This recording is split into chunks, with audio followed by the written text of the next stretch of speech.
Donc salut, moi c'est Dévo Gaku, donc mon groupe c'est Absolute Group. Donc je vais essayer de vous apprendre le air flower ou le air track, la vrille, enfin ce que vous voulez. Mais avant ça, il faudrait que vous sachiez faire la coupole, le tomate, le poirier. Donc ça, c'est la maîtrise de son corps. Donc là, faudrait que vous sachiez le faire. Donc je vous montre vite fait.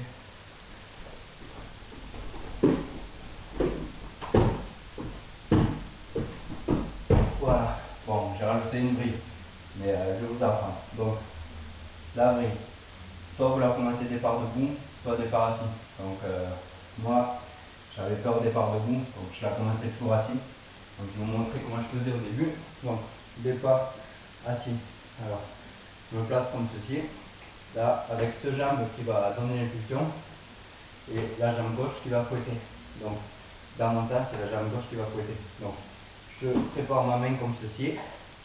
Là, je donne l'impulsion. C'est cette jambe qui fouette.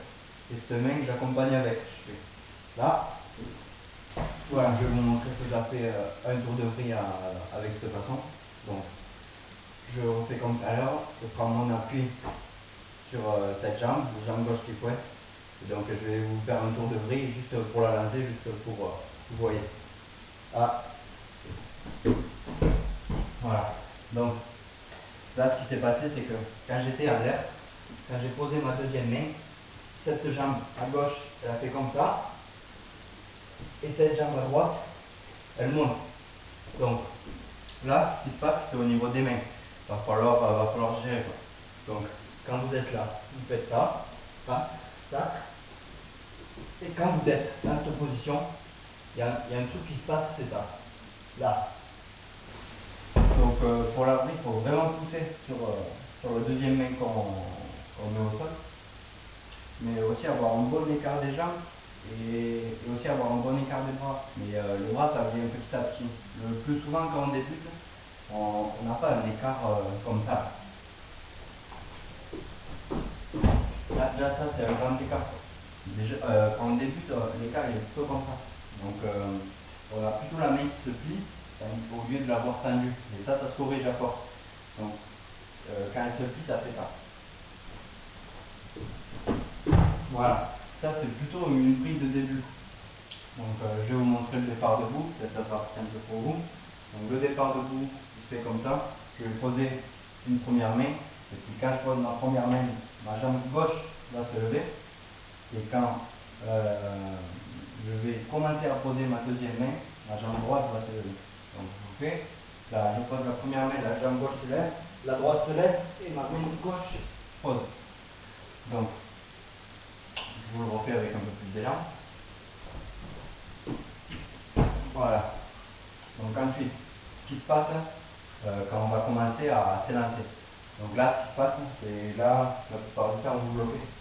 Donc là, c'est pareil, il ne faut pas trop prendre un écart non plus, il ne faut pas trop prendre un petit écart non plus. Donc, vous le faites comme vous le sentez, mais quand vous êtes ici, là, mon pied gauche, il va falloir qu'il fouette, et quand il est en l'air, c'est à ce moment-là que je vais devoir pousser avec ma main gauche, ma main d'appui. Et quand je pousse avec ma main gauche, il faut vraiment que je pousse. Il faut se dire dans sa tête, bon, mais vas-y, je pousse.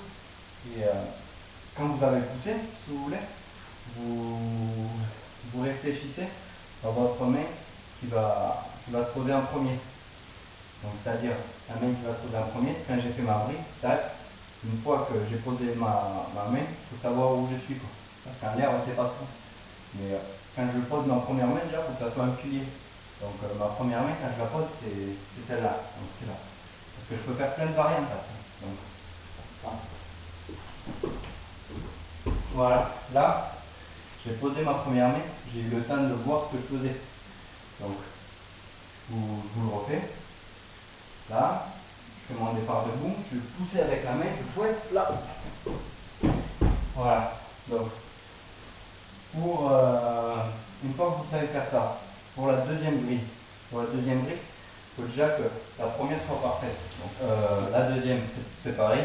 Une fois qu'on arrive sur cette main, toujours sur la main gauche dans mon temps, je vais être là, et je vais refaire le même mouvement et je vais pousser. Toujours en gardant un bon écart, donc des fois ça on oublie, mais moi j'oublie des fois. Donc je vais essayer de tout passer entre ma brique. Donc je pousse sur la main, je garde l'écart des jambes, je vais essayer de garder l'écart des mains, et surtout bien pousser et savoir où je suis quand je me réceptionne. Ça c'est le plus important. Donc je vais le faire, deux vrilles, là. Voilà. Donc là en deux vrilles, je retourne à ma position initiale, c'est-à-dire je fais une vrille ici et une vrille là. Et je retombe comme ça. Donc voilà, après je vous montrerai un petit passage vite fait avec des vrilles, des coupoles, des tomates pour vraiment voir l'écart des jambes, le fouet, que tout ça compte la